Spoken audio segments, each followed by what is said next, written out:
Sejam bem-vindos ao canal Axiomas da História. Demorei, mas cá estou eu de volta para falar de história. E nesse vídeo vamos tratar de um assunto que faz parte da abertura do curso de História das séries iniciais do Ensino Fundamental 2 e do Ensino Médio. O que é e para que serve a história? Mas antes de mais nada, já vai deixando o seu like e se inscreva no canal Axiomas da História. Assim, além de você receber notificações de novos vídeos, também ajudará o canal a crescer e nos incentivará a fazer novos vídeos sobre temas relevantes para a compreensão de fatos históricos importantes na formação acadêmica e do saber em geral. Toda vez que se inicia o ano escolar e entro numa turma nova para lecionar história, pelo menos nos primeiros dias, encontro na maioria das vezes alunos apáticos que ficam me olhando fixamente e calados, ouvindo tudo o que eu falo. Não é possível saber se estão ou não entendendo o mínimo que seja do que estou falando. Até que um corajoso resolve quebrar o gelo e fazer a famosa pergunta: por que e para que estudamos a história? E nas reuniões de pais que ocorrem após as provas bimestrais, ouço muitos pais de alunos reclamarem: mas como assim? Meu filho tirou nota baixa em história? Essa matéria! Como se a história não fosse importante para o crescimento intelectual e social do aluno. Sendo assim, resolvi fazer esse vídeo para explicar o que é e para que serve a história, na pretensão de elucidar e chamar atenção para a importância de conhecer minimamente o que é essa ciência e como ela contribui para o desenvolvimento humano, seja intelectual ou para a vida. Antes de mais nada, quero dizer que estudar a história deveria ser muito prazeroso. Para mim pois essa ciência nos ajuda a compreender a nossa vida, a vida humana, o ser humano enquanto ser social que cria tudo à sua volta e tudo o que temos e somos hoje. Sim, só existe a história devido às ações dos homens ao longo do tempo e porque alguém especializado escreve sobre essas ações na tentativa de recriar fatos ocorridos no passado. Não somos filhos de chocadeira! Viemos de ancestrais que pouco conheceríamos se não houvesse a história para nos contar como eles eram, como viviam e o que faziam. Por exemplo, na nossa família, conhecemos no máximo nossos avós e bisavós. Dificilmente chegamos a conhecer os tataravós e os pais deles, ou os pais dos pais deles, e assim por diante. Então, como fazer para conhecer a história dos familiares ou de ancestrais mais distantes dos humanos? Tem algumas maneiras. Para conhecermos nossos ancestrais, podemos ver fotos antigas, ouvir relatos dos mais velhos, que por sua vez também ouviram relatos de outras pessoas mais velhas. Podemos apreciar documentos e objetos antigos utilizados pelos antepassados, isso se as famílias forem guardando os pertences dos falecidos, o que geralmente não acontece, pois muitas vezes as novas gerações acreditam que deve se livrar das coisas velhas. Mas também podemos ir a museus, que são lugares apropriados para guardar objetos antigos e mostrar algum estudo sobre eles. Porém, os museus geralmente guardam coisas que se referem a sociedades distintas, a grupos humanos, a reis, a fatos históricos como guerras ou ainda pertences de pessoas ilustres, como grandes governadores, por exemplo. Podemos ainda ler bons livros de historiadores renomados ou até mesmo livros didáticos sobre história, comprados ou adquiridos na escola. No entanto, guardar objetos somente por guardar não vai dizer muito sobre a história de uma família, de uma sociedade, de um país ou de um reino. Fazer leitura sem criticidade a respeito do que se está lendo não produz o conhecimento em si. O papel da história é dar sentido, principalmente moral, à sociedade, É estudar o passado, permitindo o conhecimento de lugares, costumes, posturas políticas, sociais e culturais nunca vistos antes, e nos familiarizar com as condições de vida diferentes das nossas, a fim de compreendermos o nosso próprio modo de vida. Para se compreender a história, é preciso que alguém analise, estude e interprete os objetos, os documentos, as artes, os escritos, enfim, tudo o que os mais antigos deixaram. E a pessoa capaz de analisar esses documentos, a que chamamos de fontes históricas, é o historiador. Somente ele possui o conhecimento das técnicas utilizadas para fazer a história. Sendo assim, vamos por partes. Primeiro, vamos responder a pergunta: o que é a história?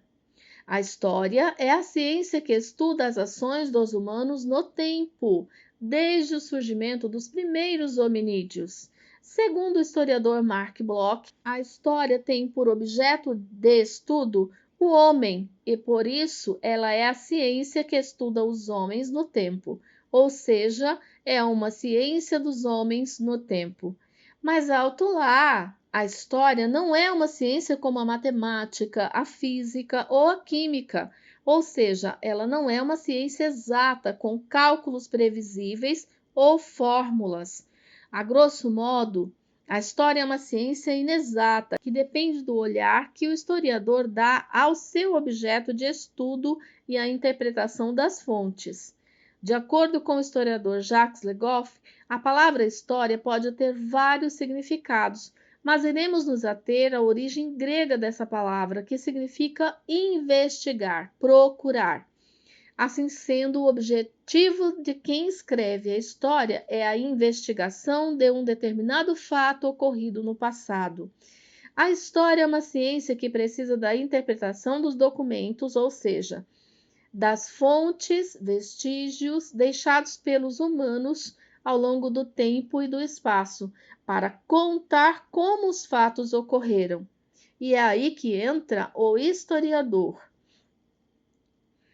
Então, qual é o papel do historiador? O historiador faz a história a partir da análise e interpretação das fontes históricas. Tudo que o ser humano fez, produziu, criou e deixou ao longo do tempo são fontes ou documentos históricos, como já dissemos. O historiador age como um investigador. Ele investiga o máximo de fontes possíveis para entender seu objeto de estudo e recriar, digamos assim, um determinado fato histórico. Atenção! O historiador não inventa fatos ocorridos nem cria história-ficção. Ele é um indivíduo que estuda e escreve história, buscando recriar os fatos o mais verídico, ou seja, verdadeiro possível. É, portanto, considerado uma autoridade neste campo. Os historiadores se preocupam com a narrativa contínua e metódica ou descontínua e subjetiva, com a pesquisa dos acontecimentos passados relacionados ao ser humano e com o estudo dos eventos ocorridos ao longo do tempo e também no espaço. Somente é considerado historiador os profissionais da área, ou seja, as pessoas que obtiveram uma graduação acadêmica na disciplina de História, pois conhecem os métodos para se escrever um fato histórico. Mas é claro que nem todos os acadêmicos que se formam em História se transformam em historiadores, de fato. Para isso é necessário não só conhecer as regras e métodos para se escrever história, é preciso também ter treinamento, experiência no campo da história e conhecimentos de outras áreas afins, leituras, muitas, mas muitas leituras, saber tratar e identificar as fontes, ser ético e verdadeiro quanto ao que diz as fontes, ter base em outros estudos. O historiador deve, acima de tudo, ser como um pesquisador, ou seja, agir como um investigador que busca não só desvendar um fato do passado, mas também analisá-lo criticamente para compreender o presente. A função de historiador tornou-se uma ocupação profissional no fim do século XIX, mas é importante lembrar que a missão do historiador é profunda, já que a ele pesa a consciência do seu papel como função social, pois através de suas leituras, análises, interpretações e discussões sobre os fatos históricos, produz-se a consciência de que os acontecimentos do passado servem de princípios orientadores de ações da sociedade no presente. Assim, o historiador deve ter como uma de suas tarefas corrigir e interpretar a história sem distorções, contribuindo para a produção fiel do conhecimento histórico. Aquele que escreve história sem métodos e sem uma formação adequada não pode ser considerado historiador, mas sim um amador da escrita histórica. Podemos concluir que a função da história é dar à sociedade uma explicação sobre a sua existência e sobre tudo aquilo que as define, seja no campo político, social, religioso, comercial, cultural, moral, ético, enfim, serve para nos situarmos no tempo, nos orientar e dar referências passadas para a compreensão do presente. Ela nos dá a base para construirmos sentido às coisas e conseguirmos entender como tudo o que vivemos no mundo atual tem conexão com fatos passados. Pretendemos falar em outros vídeos sobre as fontes históricas, tempo ou temporalidade, algumas vertentes da história, dentre outros assuntos ligados a essa temática. Mais uma vez, pedimos que se inscreva no canal Axiomas da História, deixe seu like nesse vídeo e compartilhe com seus amigos, inimigos, sogros, sogra, parentes, entes, com quem você quiser. Vai nos ajudar muito a continuar trabalhando em prol da construção do conhecimento. Muito obrigado, se cuidem e até a próxima!